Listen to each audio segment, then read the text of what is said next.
El periodo clásico del pensamiento económico abarca un tiempo de poco más de 100 años, dominado totalmente por autores británicos tanto en orientación como en aportaciones.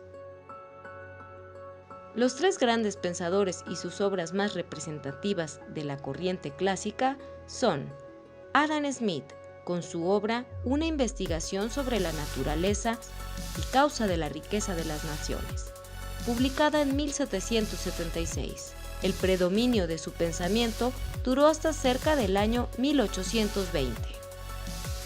David Ricardo, con Principios de Economía Política y Tributación, publicado en 1817, y el predominio de su pensamiento fue de 1820 a 1850.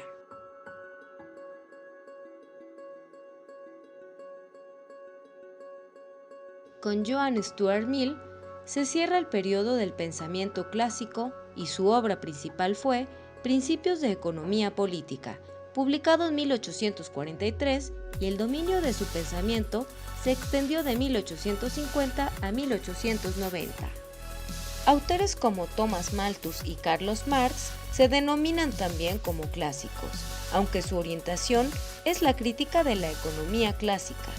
Los gérmenes de la concepción clásica ya estaban presentes, aunque dispersas, en la visión económica de los escolásticos, mercantilistas y fisiócratas. La gran virtud del filósofo de la moral, el escocés Adam Smith, es sintetizar, sistematizar y desarrollar esas concepciones económicas en un cuerpo relativamente armonizado en su libro de las riquezas de las naciones, con una orientación y aportación propias. Los fisiócratas plantearon la política de no intervención del gobierno en la economía, que se sintetiza en la multicitada frase de laissez-faire, libertad económica para dejar hacer. Consideraban que el libre mercado podría dar las soluciones de manera automática a los conflictos que provocaban la escasez, si se le dejaba hacer. Individuos y empresas con libertad para comerciar sin regulación ni intervención estatal, libertad económica y libertad política unidas. El pensamiento clásico se distingue en términos generales en dos grandes tendencias. Por una parte, considerada al sistema del mercado como un elemento fundamental para la eficiencia y la armonía económica, y por la otra, el tema del crecimiento económico de los países mediante el estudio de los mercados y el sistema de precios como mecanismos de asignación de recursos. El profesor de Glasgow y autor también de libros sobre teoría de los sentimientos morales, Adam Smith, combinó la teoría deductiva y la descripción histórica como metodología para desarrollar sus trabajos.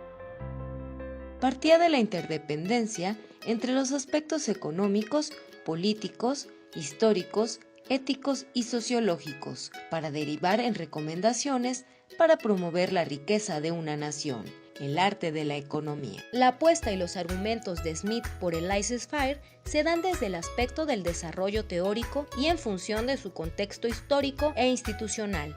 Consideraba que los gobiernos de aquella época entorpecían el desarrollo y crecimiento económico más que fomentarlo, y consideraba que el mercado lo hacía mejor en promoverlos. Adam Smith y los mercantilistas compartían la idea de que era posible descubrir las leyes de la economía mediante un análisis riguroso, como se hacía en las ciencias físicas, y consideraba que la naturaleza humana era de un ser racional, calculador y que está en la búsqueda incesante del beneficio económico individual, aunque difieren en la competitividad de los mercados como mecanismo para la resolución de los conflictos y la libertad de los factores de la producción. Por lo que Smith considera y promueve, en contraparte, los mercantilistas consideran la implementación de regulaciones y la intervención estatal. Para argumentar su posición, Smith escribe en su libro La riqueza de las naciones lo siguiente: en la medida en que todo individuo intenta por todos los medios emplear su capital en apoyo de la industria nacional y orientar así esa industria de manera que su producción sea del máximo valor, todo individuo trabaja necesariamente para conseguir que el ingreso anual de la sociedad sea el máximo posible. Ciertamente, en general, ni pretende promover el interés público ni sabe cuánto lo promueve. Al preferir apoyar la industria nacional a la extranjera, no busca más que su propia seguridad, y al dirigir esa industria de manera que su producto sea del máximo valor, solo busca su propio beneficio. Y en este caso, como en otros muchos, es llevado por una mano invisible, a promover un fin que no estaba en sus intenciones. Tampoco es siempre malo para la sociedad que no estuviera en sus intenciones. Buscando su propio interés, a menudo promueve el de la sociedad más eficazmente que cuando pretende realmente promoverlo.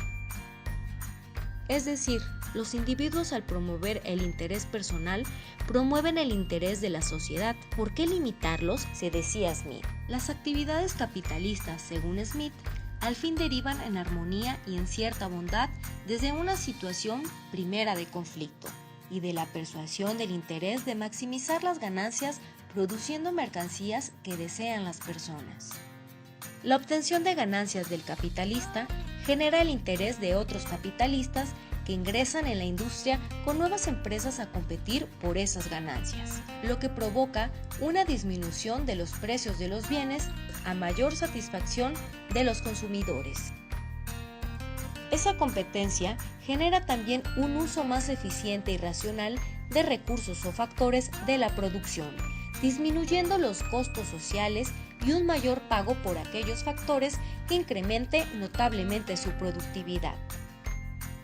La gran aportación teórica de Adam Smith es el análisis de los mercados competitivos y recomienda que el laissez-faire o la política de no intervención del Estado debe estar acompañada por la existencia de mercados verdaderamente competitivos.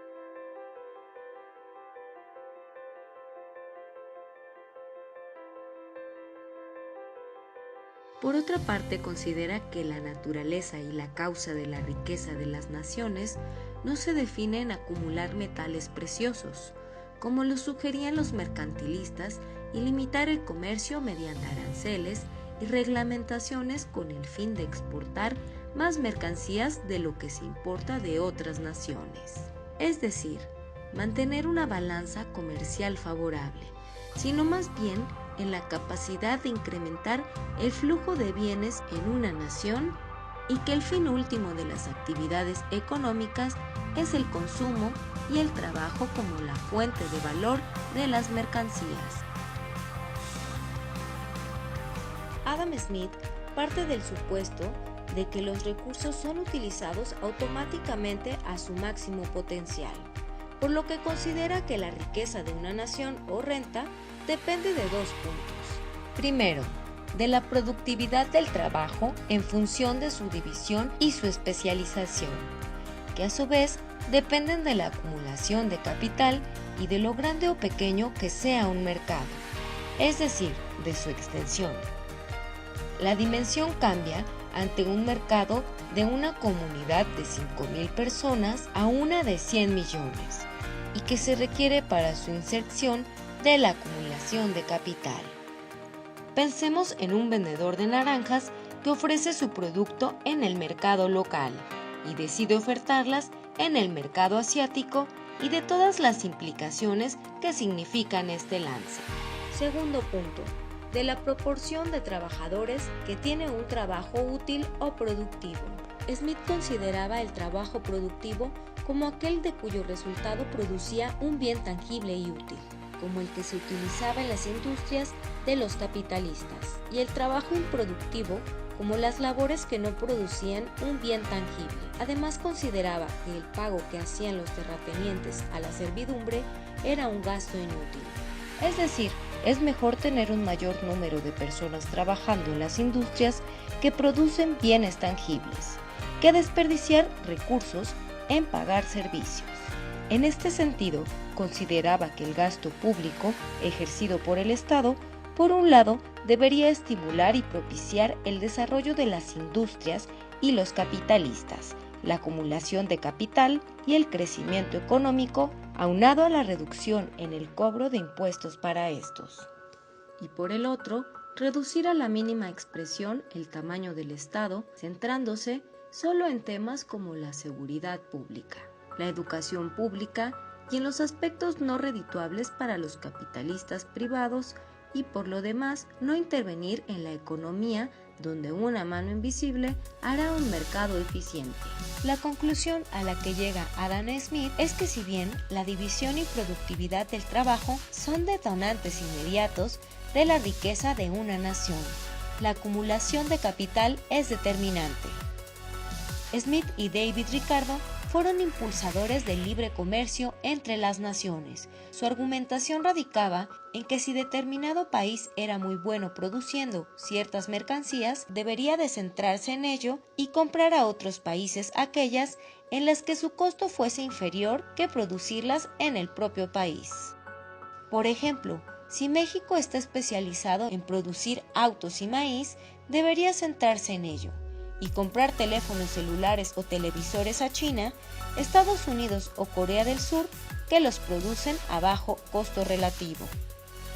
Así, de acuerdo a ellos, todos los países se benefician del libre comercio y se especializan en determinados sectores productivos. David Ricardo, un agente de la Bolsa de Valores, fue el sucesor de Adam Smith. Utilizó el método teórico deductivo abstracto, un teórico puro para sus investigaciones económicas. Creía que el fin de la economía es determinar las leyes que rigen la distribución entre los principales actores económicos, capitalistas, terratenientes y trabajadores.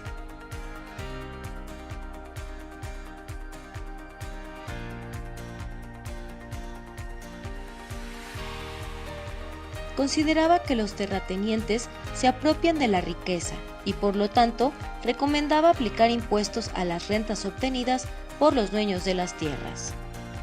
Ricardo retoma la tesis de Thomas Malthus, que consideraba que el ritmo de crecimiento de la población es mayor que el crecimiento de la producción de alimentos y que es esta la causa del sufrimiento y de la pobreza. Pues la población se incrementa de manera geométrica y la producción de alimentos de manera aritmética. En este sentido, para Malthus, aumentar los salarios para los trabajadores implicaría el mejoramiento de su bienestar económico y social, propiciando la reproducción de las personas y por tanto el aumento de la población, lo que nos conduciría a su anterior condición de pobreza.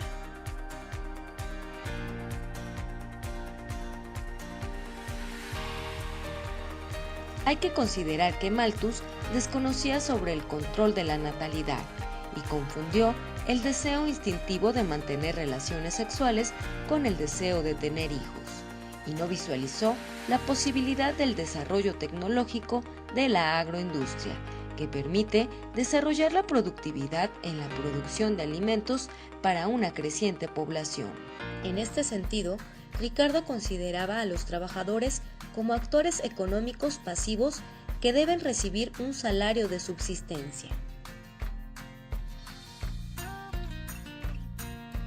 Ricardo consideraba que los capitalistas inician el crecimiento económico ahorrando e invirtiendo, y lo realizan en áreas en las que obtienen un mayor beneficio, y los terratenientes son meros parásitos que reciben una renta por el solo hecho de ser propietarios de un factor de la producción. Trabajadores y terratenientes gastan sus ingresos en bienes y servicios de consumo.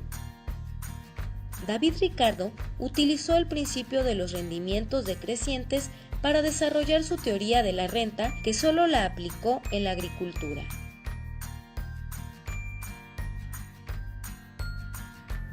Dentro de los factores de la producción, consideraba que existe una cantidad finita o fija de tierra y que se divide en diversos tipos de calidad, de las cuales solo se toma en este caso para el análisis en fértil y semifértil.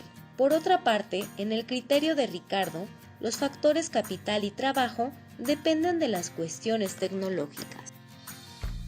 La renta desde el punto de vista del producto estaba condicionada por la escasez de tierra fértil y de la ley de los rendimientos decrecientes, por lo que el terrateniente que cobra por la renta de su tierra se apropia de una buena parte de los beneficios.